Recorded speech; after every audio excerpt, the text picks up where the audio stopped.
एक समय की बात है। एक छोटे से गांव में आरव नाम का एक युवक रहता था। वो बुद्धिमान था, मेहनती भी था, लेकिन उसकी एक बड़ी समस्या थी। वो अपने मन को नियंत्रित नहीं कर पाता था। जब पढ़ाई करने बैठता तो मन कहता थोड़ी देर मोबाइल देख लेते हैं। जब सुबह जल्दी उठने का समय होता तो मन कहता आज आराम कर लेते हैं। जब कोई उसकी आलोचना करता तो उसका मन तुरंत गुस्से से भर जाता। धीरे धीरे उसकी आदतें खराब होने लगी। पढ़ाई में पीछे रहने लगा, दोस्तों से झगड़े होने लगे और उसका आत्मविश्वास भी कम होने लगा। एक दिन गांव में एक वृद्ध संत आए। उनकी बुद्धिमानी की चर्चा दूर दूर तक थी। आरव उनके पास पहुंचा और बोला, गुरुदेव, मैं जीवन में सफल होना चाहता हूँ, लेकिन मेरा मन मेरी बात नहीं मानता। मैं क्या करूं?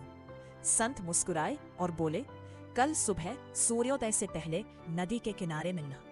अगले दिन आरव समय पर पहुंच गया। संत उसे एक घोड़े के पास ले गए। वो घोड़ा बहुत शक्तिशाली था, लेकिन बेहद उग्र भी था। वो इधर उधर भाग रहा था और किसी की बात नहीं सुन रहा था। संत ने पूछा, बताओ, यदि इस घोड़े को बिना प्रशिक्षण के खुला छोड़ दिया जाए तो क्या होगा? आरव बोला, ये खुद को भी नुकसान पहुंचाएगा और दूसरों को भी। संत बोले, बिल्कुल सही।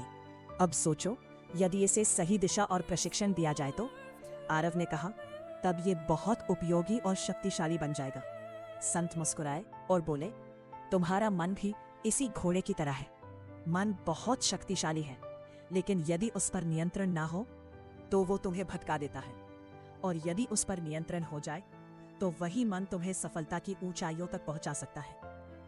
आरव ध्यान से सुन रहा था।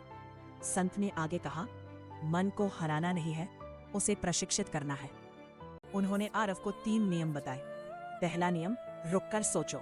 जब भी मन किसी गलत दिशा में ले जाए, तुरंत निर्णय मत लो। 10 सेकंड रुककर सोचो कि इसका परिणाम क्या होगा। दूसरा नियम, छोटी जीत हासिल करो। मन को एकदम से नहीं बदला जा सकता। हर दिन एक छोटी आदत सुधारो। तीसरा नियम, ध्यान और अनुशासन। हर सुबह कुछ मिनट शांत बैठो और अपने विचारों को देखो। इससे मन धीरे धीरे तुम्हारे नियंत्रण में आएगा। आरव ने इन नियमों का पालन शुरू किया। शुरुआत में बहुत कठिनाई हुई।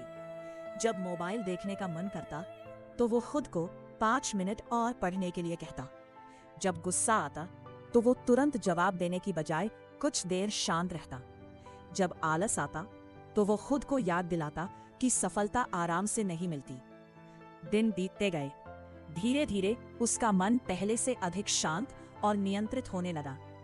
कुछ महीनों बाद उसके जीवन में बड़ा बदलाव आ गया। पढ़ाई में अच्छे अंक आने लगे, लोगों से उसके संबंध सुधर गए और सबसे महत्वपूर्ण बात, उसे खुद पर विश्वास होने लगा। एक दिन वो फिर संत के पास पहुंचा और बोला, गुरुदेव, आपने मेरा जीवन बदल दिया। संत मुस्कुराए और बोले, मैंने कुछ नहीं किया, मैंने केवल तुम्हें तुम्हारी सबसे बड़ी शक्ति से परिचित कराया है। आरव ने पूछा, वो शक्ति कौन सी है? संत ने उत्तर दिया, जो व्यक्ति दुनिया को जीतने निकलता है वो कभी कभी हार जाता है, लेकिन जो अपने मन को जीत लेता है उसे दुनिया की कोई शक्ति नहीं हरा सकती। उस दिन आरव समझ गया कि सफलता, खुशी और शांति का रहस्य बाहर नहीं, बल्कि अपने मन पर। मन हमारा सबसे बड़ा मित्र भी है और सबसे बड़ा शत्रु भी। यदि हम उसे अनुशासन, धैर्य और सही दिशा दें तो वही मन हमें असंभव लगने वाली सफलताओं तक पहुंचा सकता है।